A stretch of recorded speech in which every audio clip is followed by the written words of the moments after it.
How do you handle the moments when you feel disconnected from your audience? I don't do things to be connected with my audience. We all need to drive sales to run our businesses. But I think where people get into trouble is like, what can I say today that's going to get a sale? That's not necessarily the right question, because you're only satisfied then if you're getting a sale. What are the funnels you are running all of the time? This is the thing, is so many people want to know, what are you doing top of funnel? The top of funnel is always an experiment. The middle of the funnel is the most important piece. How are you okay with clients getting quote unquote less of you? There's like this hierarchy where people perceive that a one-to-one call is more valuable. How do you handle slowdowns in business? Probably not well, like everyone.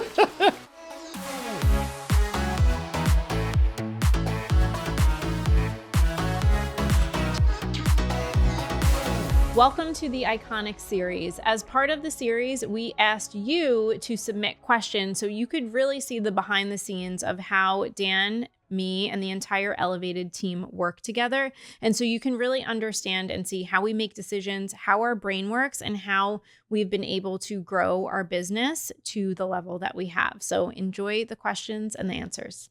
All right, so we're gonna do some rapid fire questions. These Ooh. are questions that we got from our mastermind in the Telegram group and in the Facebook group. So From Elevate.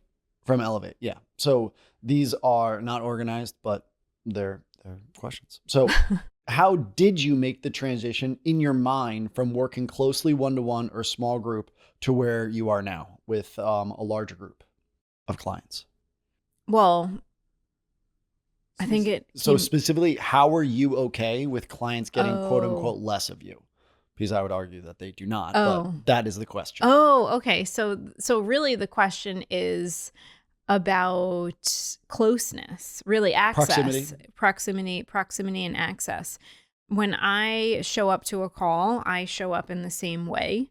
So it doesn't matter if it's a one-to-one call or if it's a group call or if there's one person on there or 50 people on there, I show up in the same way. I show up with all of me, and I don't perceive it as any different. Obviously, there are other people on there, but I think about like, how are my gifts best served? And I feel like my gifts are best served when I can talk to more people at once. So I come from that context, and there's no holding back, no matter who I'm talking to. So if I can serve someone, then I'm just going to serve them. It doesn't matter how many people are like in front of me.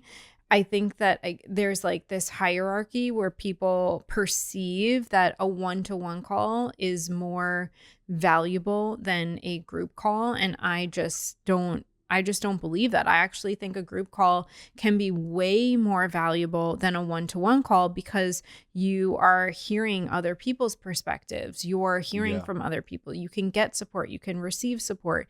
And especially in this online world that can be so lonely, where you feel like what you're going through you're the only one who's going through what you're going through, which is not true. There's so much to be said around just understanding that other people are going through what you're going through. And there's a whole nother level that unlocks when you see like, oh, other people deal with this too. So I don't have a hierarchy where I feel a one-to-one call is more valuable than a group call. So I don't see it as you're getting less access to me. I see it as the same. Yeah, it's interesting to me is there's so many times where I hear people on calls with you, not as much with me, but as on calls with you, they say, oh my gosh, I didn't have a question, but now that you asked that, now I have this. Or I have a similar question now that you asked that question. So it's like their mind is actually stirred by other people. And then there's a lot of times where like people actually are almost intimidated to ask you questions, especially on one-to-one calls. And they're like, what do I do? I don't know. But when they get to come to a group call, they're like, oh, I can actually just listen through the other questions and hear and kind of process and do that. So it normalizes. Yeah, exactly. I think the one other thing that I would say is that like, as our program has grown, we see it as every day it gets better. So we are obviously improving our systems, improving our team, but we're able to deliver so much more to our clients because we have access to more advisors, because they have access to more amazing clients who are doing amazing things. So I think there's just a whole different perspective to look at it from that. Next question is, how do you handle slowdowns in business? I think that's a good question. Probably not well, like everyone. I thought you were going to say we don't have, I think that like it's like unacceptable that there are slowdowns in business. Yeah, but yes, and not every month is our highest month, you know? So there is a reality. I don't think of it as a slow down though. I think that that's probably the difference. One month we've made 180 and the next month we've made 150 or 140. Okay, I just don't give it that much thought. I'm always striving to be better, but at the end of the day, I don't sit down and like cry over the fact one month was 180 and one month was 140. And I will say, I realize that those are like big numbers and your numbers may be different, but I think really to me, it's like, how did I show up over the course of the month? Am I satisfied with how I showed up? Am I satisfied? Did I keep integrity to what I said I was going to do? What worked? What didn't work? How did I show up? How can I improve? What's going to change for next month? So I don't just label it really a slowdown. I label the summer as a slowdown because we literally are slowing down. But I think I don't talk about money in that way.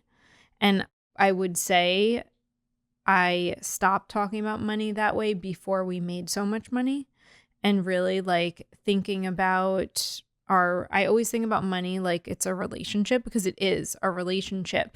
How are you nurturing that relationship? How are you in relationship with money? Are you proud of your relationship with money? How are you speaking to money? How are you speaking about money behind its back? Yeah. That's what I would look at rather than how do you handle the slowdowns. I think I handle the slowdowns when I'm at the beach and I'm like physically actually slowing down. Just because I made a certain amount of money or I didn't, I don't consider that a slowdown.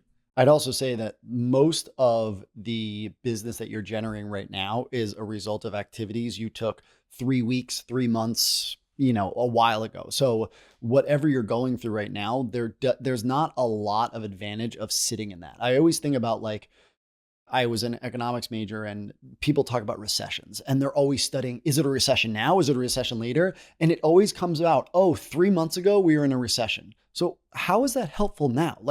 So I think one of the other things I think we do really well is we're always looking forward. We're like, hey, this is our present reality and we're dealing with whatever's happening, but it's not very valuable to be like, oh shit, things are slow right now. You have to be moving in action and saying, okay, this is changing, that is changing. We need to adapt to that. So let's make a plan and move forward from there. I also think that people make broad generalizations and sweeping generalizations. So what does it mean? What is slow? And then instead of saying, oh, it's a slow month. And I know this really like gets under your skin of like, instead of saying, oh, it's a slow month. Well, like, let's look at the data. Like, actually tell me right now what part of your business isn't performing to where you want it to be performing, instead of just saying it's a slow month. Okay. Like, is there a lack of sales calls? Is there a lack of conversations? Like, what is the thing? And then just go make it not slow. Like, just go fix it. And that's why we don't really say like, oh, it was a slow month. I'm such a stickler for language, and I would also never tolerate anyone on our team saying it was a slow month, because what solution are you bringing to me with that information?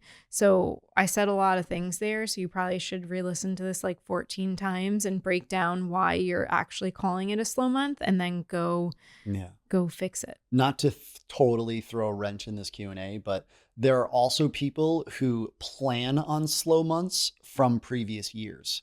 That also must, you hate that. like, you know what? Historically, April is a slow month. Why the fuck are we saying that? So we don't talk. Like, do you have any thoughts on that? Just don't do it. No, just like, why? Okay. I don't know. You're just like putting an entire limiting belief before the month's even started. I think people say that because they want to feel comfortable and okay when they don't do as well as they want to. So they say that, so it safeguards. They set the bar low. Yeah, it safeguards them so they can stay comfortable, because if it's historically a slow month, then I'm just going to let it be a slow month. So I'm not going to put myself out there. So I'm not going to sell. So I don't have to be disappointed. You know, this is actually one of the most challenging things with some people's mindset inside Elevate is when we enroll new clients, we immediately set the bar so high for them. And we do it to challenge them to take different actions to get different results. And what really messes with people's minds is that when they miss that bar, they're like, they don't know how to act, you know? And some people are like, well, shit, I'm going to get it next time. And some people, they just go into this like spiral, you know? So that's something that we're always looking at is like set the bar extremely high and then go get it. And then be okay not. Right. I'm assuming these will get more positive at some point, but how do you handle the moments when you feel disconnected from your audience? I don't do things to be connected with my audience. In terms of, I love connection. Like, I love sitting here talking to you. I love sitting and talking to Brienne and Danny, who are recording these videos with us. I love conversations. I love connecting with people, but my actions are not to drive a result of that. I'm putting things out there, and I realize this is a nuanced conversation, but I'm creating to create. I'm creating because for the love of creation, and I'm not doing it. And that's why I think like we work so well, because I can just be at the front and the top and like, I'm doing this podcast series. I'm creating for the fun of it. I know and trust that those things are going to lead to sales, but I'm also not responsible for sales. So I can do things and I can send an email and say like, I'm just going to send this email because I want to send this email and we have goals, but I don't actually know if anyone's writing back. So I hope people hear me in this conversation because it's very nuanced, because yes, we all need to drive sales to run our businesses. But I think where people get into trouble is like, what can I say today that's going to get a sale? And that's not necessarily the right question to be asking, because you're only satisfied then if you're getting a sale, and then you're living for that sale over and over again. And then what happens when you don't get the sale over and over again? You're in this negative spiral loop. But if you're like, what do I want to say today that's going to help someone, that's going to create connection, that I just want to put out into the world, you're not going to be as disappointed. So it is such a nuanced question, and you do have to balance the Dan and Nicole of it, which is like, Dan is you're going to be like, oh, here's the marketing. And I love marketing. So I do the marketing speak, I do the speak, but it's like, I'm not doing it only to drive the result.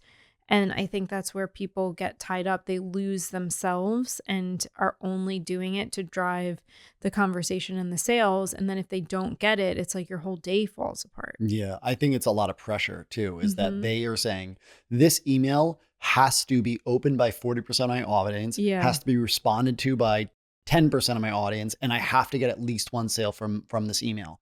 What the heck am I going to say to do all of that? Right. You know what I mean? Where I think there are things that, especially like we are always talking to our clients about, is like, hey, if you want to get responses, you should probably follow this framework and do it this way. But something that I always bring up is my job is to get responses and to try to convert those people to sales. Your job is to be the visionary and to say, hey, I want to say this. Sometimes I don't care about the data. And it's interesting that we were just talking about this in the previous episode of intuition versus data. And this is why I think intuition leads, is because there are some times where you're like, hey, I'm going to send this email out. There's a pretty high chance that it's not going to get a lot of responses or a lot of clicks or a lot of whatever, but I need to do this. This is something. And from my perspective, I'm always going to support you, but I say yes to that because I'm like, okay, this is like the 3 yard down the line. This is just like moving it a little bit forward, and it's going to give us that opportunity to have a big play tomorrow or the next day or something like that. So I think there's always a balance, but I do think a lot of people to put too much pressure on like the one post that's going to get me all these, because people come to us and they're like, I had a post go viral. And we're like, oh my God, that's amazing. They're like, but I didn't get any sales. And we're like, are you joking? Like, that's not the purpose. The purpose is to get, so, okay, perfect. How do you know the difference between overthinking and when something truly needs to shift in your business? Intuition. I mean, how would you answer that? I think if something needs to shift in your business, you need to shift in your business. There's no overthinking. I think the overthinking is you doubting, is that you can see either intuitively or with the data. I think this comes back, was this podcast that we were talking about change, is people are so afraid to make changes in their business that when they see something that needs to change in their business, the overthinking then comes of like, oh no, but I can't make that change. I can't not do that. I can't do that. So I think the overthinking is not you debating whether you should or not. It's you doubting that you should and trying to convince yourself that no, things are okay. Let's just try this a little bit longer. And I think the difference with us is that as soon as we sense that shift, we'll burn it all down. Like we'll start fresh. And I even remember, I think it was last year, we had some ads that were running and weren't working as well. And you were like, turn it all off. We're done. And we turned off the ads like that day. We sat down the next day. We recorded a whole new secret podcast, a whole new funnel. And I remember we put on a pot of coffee, full calf, and we just like went to work. And you were like, these are my favorite days, like starting from nothing and ending the day with a secret podcast made, a landing page made, ads made. It might've been till Monday, all of that stuff. But I know we did the whole secret podcast and it was just like, there's no delay. It's like, oh shit, we sense this change, make the change. Like we're going to be ahead of the change. We're not going to be behind it. Talking about risk, you can always revert back. Like there's very little that's going to be catastrophic in your business. I say this to our team members all the time. There's very little that you could break in the business. So it empowers them to like go out and do things on their own without relying on you and I every single second. And it's the same thing in your business. Like there's very little that's going to break your entire business. And what you think is catastrophic, chances are is not. So if you need to make a shift, just make the shift. You can always go back. Not every decision is this big decision or as big as you're making it in your head. Yeah. Yeah. Next question is, when do you know the right time to remove yourself from the day-to-day of business, which I don't think you're completely removed. And then how did you communicate that with the team? I think people would be surprised how much I still do in business and then what I don't do in business. I still do all of the vision casting. I still do all of the programming. I don't really ever see that changing in terms of with our clients. I still do all of the marketing emails, all of the social content. I do a lot. Where I have really removed myself more of is like dealing with the day-to-day back and forth with client success things. Anything that doesn't really take my genius, I've taken myself out of. And it really wasn't necessarily like a big conversation. It really, for me, when you're making a change in your business like this, it is about communicating your vision and where you see the company going and the changes you're making and why, like giving them the context. I'm really big on helping them understand why without over explaining or justifying, and then giving them the chance to buy into what you are doing. And those who don't buy in will see themselves out, and you might have to see some people out. You may grow beyond them. They may grow beyond you. Nothing is good, bad, right, or wrong, but it really is in communicating where you're going, what you're doing, why you're doing it, the context, and actually not having to justify it, because the right team members will see you grow and want you to grow just like you want them to grow. And they will understand like what you are doing together and your genius and what that does for the business. And the right people, they may have questions, but they aren't going to question you. Yeah. If I could rephrase this question, I think it is, how do you decide what to stop doing and how do you decide what to continue doing? And I think you answered it, which was like really leaning into your genius and figuring out like, where am I the best suited to double down on and what do I need to let go of in order to spend more time doing that thing? I think when it comes to team is, especially with our team, they see that when we are in our genius, good things happen for the business. And they actually are sometimes coming to us and saying, whoa, you need to do more of that. What can we do to support you with that? And so I think that's just like really getting A players because they want to step into that next role. And I think the other thing is that when we look at our team, most of the conversations we are having is, oh, how can we get them more in their genius? How can we have them doing more of this thing? What are the things that they're doing that they shouldn't be doing anymore and that we should maybe like bring someone else in or do it differently? So I think that's really important, especially when it comes to the team dynamic.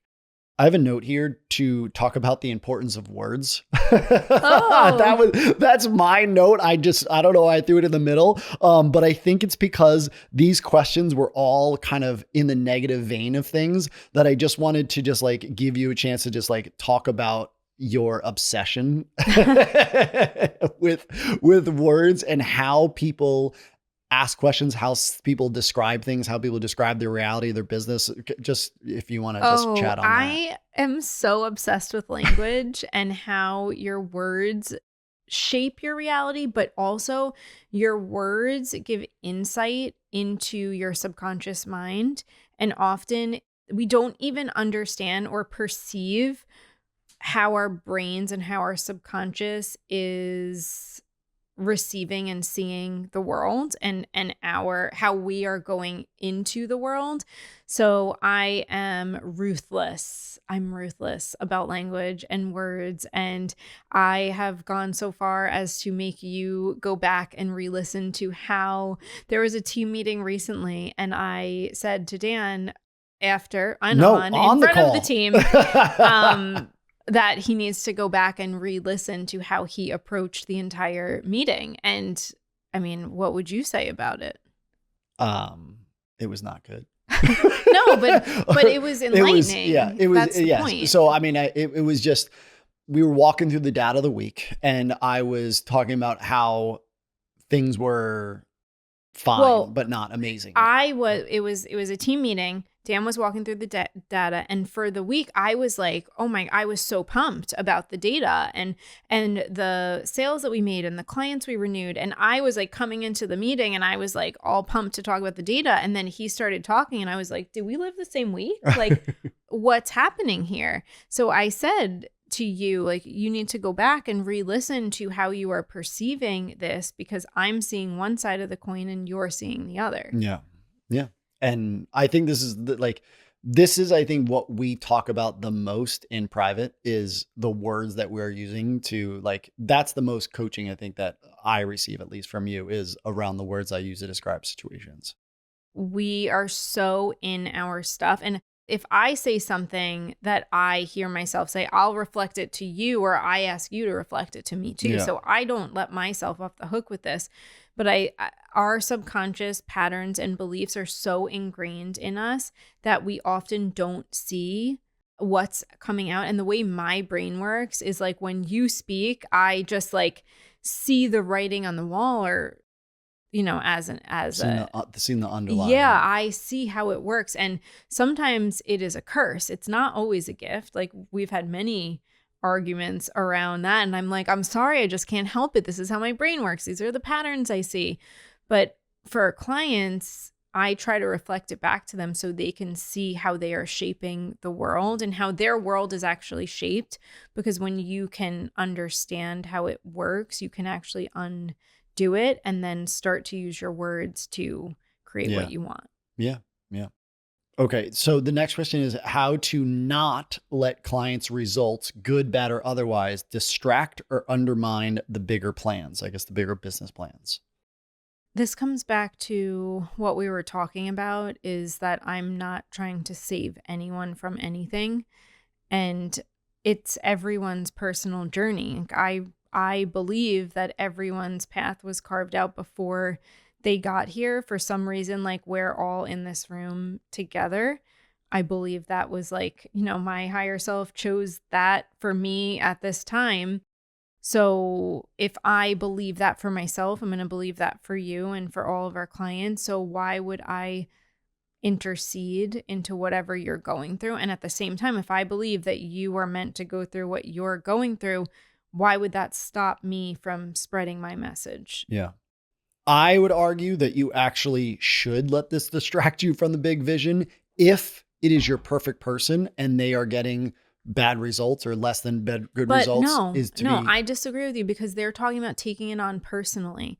They're not Oh, okay. talking about. I was talking about like being proactive in the business because I think a lot of people don't like, they just get in their head about it. And then instead of saying, let me figure out how to fix this, or looking at that person and saying, is that person the right person for this program? And so. Yeah, but I know I have context to these questions, and it doesn't really matter.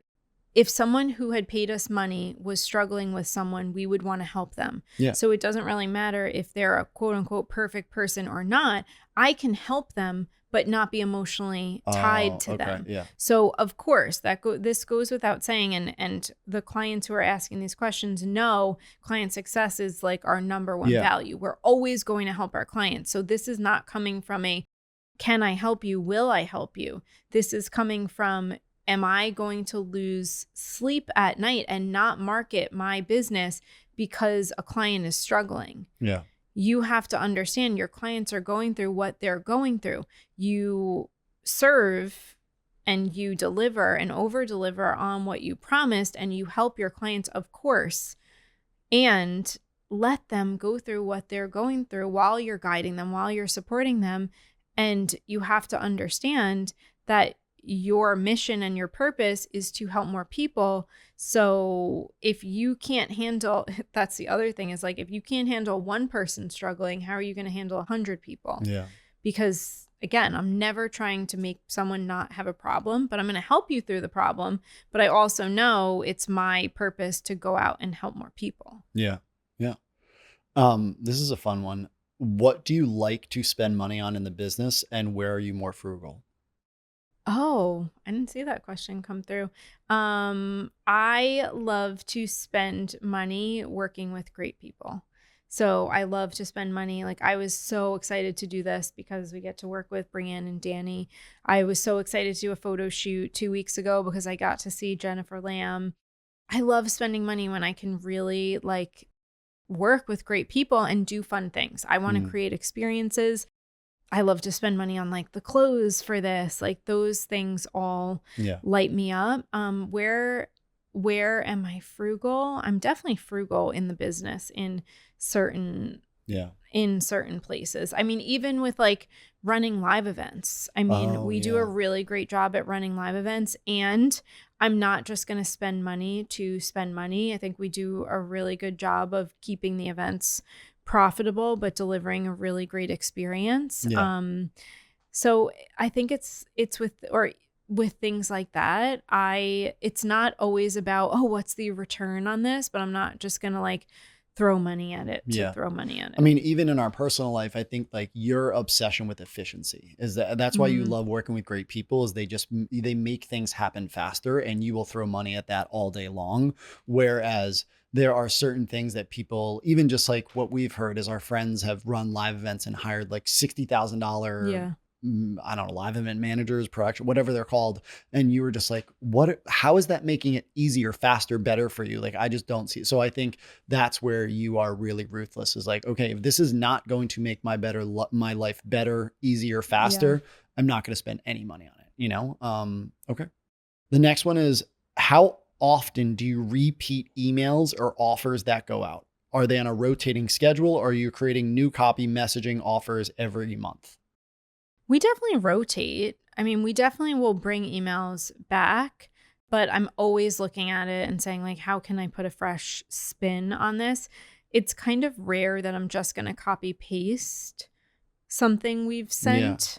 I'm going to try to update it or refresh it. But again, I love this. Like talk about like zone of genius. I love it. I live for this stuff. This is the stuff that lights me up. We love creating new offers. Everything in our business drives back to Elevate. Every single thing. So we're not creating offers to just create offers. We're creating offers because we know when someone gets into Elevate, it changes their life and it changes their business. So everything is driving back to that. So I think it is both. Like, it's marketing. How many Yeah. different things can we actually say about marketing? But it's like changing the wrapping paper. Exactly. So how can we change the wrapping paper so it's for, Easter's coming up and then summer. So it's not that I'm reinventing the wheel all the time. I'm just changing the wrapping paper to make it feel current, to make it feel fresh, and to make it feel fun. I would say if we are resending out an email or something, it's not like a month later, it's like an hour later or a day later. It's like, this went over so well. Like it's when we're surprised. It's like when we send out an email and we get flooded with responses or flooded with low ticket sales or whatever. And we're like, whoa, that did way better than we thought. Let's send it out again. Like that's usually what we do. I also feel like the question on like a rotating schedule, we love this obviously, but we're always working on what's new and fresh. And so if we have the same offer, which we have had the same offer for basically 4 years now, we are coming up with new ways to present that offer almost every single month, if not every single week sometimes, So it really matters that you are speaking to your audience about what they're going through right now, like in March, in April, in the spring, in the summer, because it is changing in every industry. So I think that's extremely important. Okay, I would love to know how you structure your mindset work to stay so positive and magnetic. This is actually what I mentioned in the previous interview we did. I know you do your list every day, but do you also do daily meditations or anything else? So what's your mindset work, your daily mindset? Yes, I definitely have a routine. I mean, if we want to get, I know they want to get really granular with me. So my alarm goes off at 4:45 every single morning. I do a quick. And you jump out of, like, you are excited to hear that alarm go off. I know, I do. I know. I don't know because I've been there. I just know because you tell me 4:45. It was such a great wake up. I love for the early morning. I love the early morning. I have always been like this. I do a quick, like 5-minute energy clearing where I just get grounded. I connect. And then I wake up. I mean, we're getting really granular. I brush my teeth. That's the first thing I do. Everyone in my house knows, like, you never have to ask me if I brush my teeth. I always do that. Like, the first thing, I come downstairs, I have lemon water, I have a coffee, and I really just sit and like connect with myself. I have different, if you're in Elevate, I'm always working on like proof of just ways I'm like doing a really good job and validating and recognizing myself. So I have different ingredients in my phone that I go through every single morning for about 10 to 15 minutes. And that's literally where I'm like just looking in the past 24 hours of just like, okay, these were the things I did to be a great mom. These were the things I did to be a great business owner. This is why Elevate is the best program out there. So it's just different categories, but it's like the thing that I'm really good at a to-do list. I crush a to-do list every single day. It's not the to-do list, it's in the feeling that it creates. So I've really had to like practice being in my feelings. So, and feeling like truly the proof and the memories. And this is where we have a wins channel in Voxer. So this is where I'm like going and gathering all of the wins that Jess and Katie have posted and our advisors have posted that are there every single day. I used to be the type of person that would just like gloss over the wins, but now I really am recognizing them and feeling them as part of like Elevate is the best program. So it's a feeling. What I'm not trying to do is be high vibe or positive all the time. Like that, I just really want people to understand that's never my goal. I am a human and I have human emotions. And if I'm feeling a certain way, like angry, sad, like those are meant to be there. So I have a process, whether it's like putting on a song, going for a walk, like moving, talking to someone, like moving through the emotion and actually bringing it up and feeling it. So my goal isn't to walk around like a happy human all of the time, because you're bypassing your feelings if you're doing that. And that's something we're really trying to teach our kids to just like feel their feelings and like process their feelings. So I don't want anyone to think I'm just like, my purpose is not to be happy or high vibe all the time. It's actually just to be like a self-expressed version of me, like fully self-expressed. So after that, then I go downstairs, I do my lift, I do my walk, and then it's go time for getting kids ready for school. Yeah. You didn't want to, should you do a shout out to Tonal? Tonal. I love my tonal. That's the reason why I wanted to come home from Aruba. I missed my tonal. Okay. How are you able to articulate exactly what you want to say? So refined and concise. You have a gift where you take a complicated business theory or mindset hack or story and share it online in a way that shares enough details to give context, but not make it long-winded. I think that's just so many years. Well, I think my teaching background, like literally like being a teacher and having a master's degree in education, I think that has helped more than I would have ever thought it would have at this point. But I also think it's just like showing up and speaking every single day. I love metaphors, analogies, and stories. It's one of those things, like it's how my brain works. So that's how I teach and coach and shift people a lot of the time. But it's just practice and really like honing and using that practice every day. Yeah. I mean, it's kind of what you shared yesterday on Instagram about Olivia and basketball. And like she has recently been playing basketball every single day and have her practice every single day and seeing how much better she's gotten. And I think the same thing with you. Like you've really dove into content, especially over the last like even 6 months of just like really staying focused on it. Like, all right, I'm going to get better at this. I'm going to be more consistent with it, even though Well, I I thought you were also really good think, before. again, like the way my brain works is like I'm always observing the world and looking for lessons and stories. And even with that, like I shared on Instagram, I was at Olivia's last 8th grade basketball game. And I was just like watching her play and just like, oh my gosh, this kid has practiced every day for the past 2.5 months. Like she was already good and she has improved so much. And then my brain just immediately goes from like that to the business analogy and like it's the magnet and it like goes together. And that's what I love to share. But it is, if I just sat behind my computer all day long and just like wrote and did like work, I wouldn't have those experiences. So getting out into the world and then drawing connections.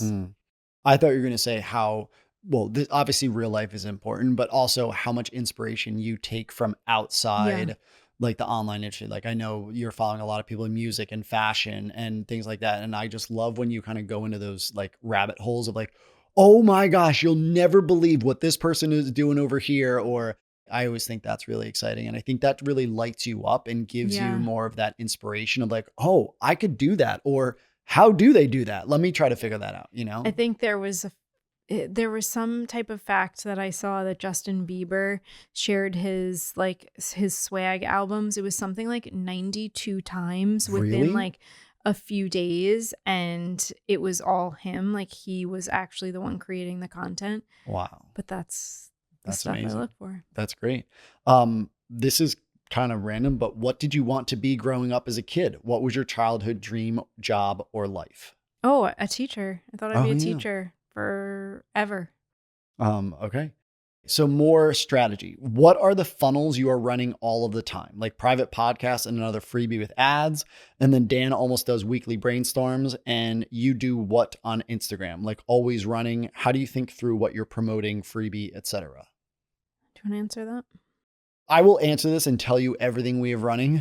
It is a lot more complicated now than it was last year, than the year before that. Well, yeah, actually, let's answer from that perspective because the only reason people want to know the answer to that is because they want to do it. They want to do it. And really, like trying to do what we are doing at this stage of our business for where we are at is not going to be the best thing unless you are literally us. Like we think about our business like it's our fingerprint. And while I understand the spirit of the question, I think the better question is like, what should you have running for your business that is going to work for you? So We get this question a lot with our clients of like, what if I'm going to be running Facebook ads, or if I'm going to be running funnels, what is the best funnel to be running? And I think for most people, if you like talking, then it is a free secret podcast. Is just either run it as an ad, promote it to your organic list, but get people into some form of longer form audio content. In our analysis over the last 3 years or so, it has been our most consumed freebie, which means if we give out a PDF, about 30% of the people who will click it, who actually download, which is relatively low. The consumption rate for the secret podcast is more like 50%. And the completion rate of people who actually finish it is extremely high as well. And then the other thing that we look at is sales. How many people who download the secret podcast actually become Elevate clients? It's far outperforms any other freebie. So that's where most people should probably start, is with a secret podcast, and promote it organically, promote it to your email list, get people to consume it, test it out, and see if those people turn into sales. And then from there, start running Facebook ads and go from there. Then if you're going to run Facebook ads, I would suggest starting with something for free. It's just a lower lift. It's also a higher probability of actually succeeding, of actually getting you leads, so that you can then sell to those leads and get a significant sale. Once that is running and doing really well, then I would start to kind of get a little bit more complicated and creative. And this is where you have to make the decision. Do I want a second freebie running? So maybe a free PDF, or maybe a free training, or do you want to have something low ticket? So like a $27, $47. But really, that's when we really work the heck out of our warm audience. Yes, exactly. And so this is the thing, is so many people want to know, what are you doing top of funnel? The top of funnel is always an experiment. The middle of the funnel is the most important piece. What are you doing with people already on your email list? What are you doing with people who are already following you on Instagram? That's where most people are dropping the ball. And that's why it makes running Facebook ads really difficult, is because the middle of your funnel probably sucks. So your top of funnel has to work 10 times as hard. And I know this because we've spent hundreds of thousands of dollars on Facebook ads on our own stuff and with clients when we were doing our ads management. And the biggest thing that makes the difference, which is why we're obsessed with this, with ourselves and with Elevate, is that middle of the funnel. And that's where we are exceptional. Exactly. So that allows us to be more creative with our top of funnel. It allows us to spend more money on our top of funnel, and it allows us to be more patient with our top of funnel. So I think that's the biggest thing, is most people want to know, what's the secret to get more leads who are going to come in and buy in my audience? The secret is to take the leads you already have and get them to buy, and then go out and get more leads. And unfortunately, no one wants to hear that. So I guess we'll delete that part of the podcast, but that is the truth. I think one of our secrets and like things that we have access to that a lot of people don't is all of our clients, of like what they are doing. And so when you see someone, or when you look at someone in Elevate, what are the things that you think are the earliest signs of successful people? Like what are the early actions that people are taking in their business that you go, oh, if they keep doing that for the next 30, 60, 90 days, they are really going to be a rocket ship? I mean, just coming in and taking action. That's like doing the hand raisers that we talk about every single week, like multiple times a week, coming to my mindset call. Honestly, those are the two things. If you are taking action consistently and you are coming to my mindset / vision casting call, and then I'll say thirdly, submitting your data tracker so you understand what you're doing every single week and how that is paying off, then those are like the top three. I think to generalize that slightly is to figure out a strategy that you're comfortable following and that you can do consistently every single week. So I see a lot of people bite off more than they can chew, especially in programs different than ours, is they go in and they say, oh my gosh, I'm going to design an entirely new webinar funnel with 15 emails and all this stuff. And it takes them 3 months to build out. Meanwhile, they don't make any money. So the biggest thing is to figure something that you can do this week and every other week, every single week, to have a chance to make sales. And then I think the flip side of that is figuring out a way to deal with your mindset so that when things go really good, you don't get overwhelmed. And when things do not go really well, you do not flip out and just burn the whole thing down. And so there is a certain value in kind of staying that level ground, because I see when people have success, they immediately go to, oh shit, I'm having success. Now I'm going to have clients freak out because new people are coming in. Now I'm going to be burnt out with sales calls or one-to-one calls or whatever. And on the flip side, when things don't go well, it's like, oh my gosh, is my business ever going to recover? Am I ever going to get a sale? So there's that value of kind of having that medium ground. And I think that's a combination of having a repeatable strategy that you're confident in and having the mindset to know that it is going to work. Yeah, 100%. Yeah, awesome. That's it with all the questions right now. And so we will wrap here. And then obviously we can do more podcasts like this as more questions come up. Thanks.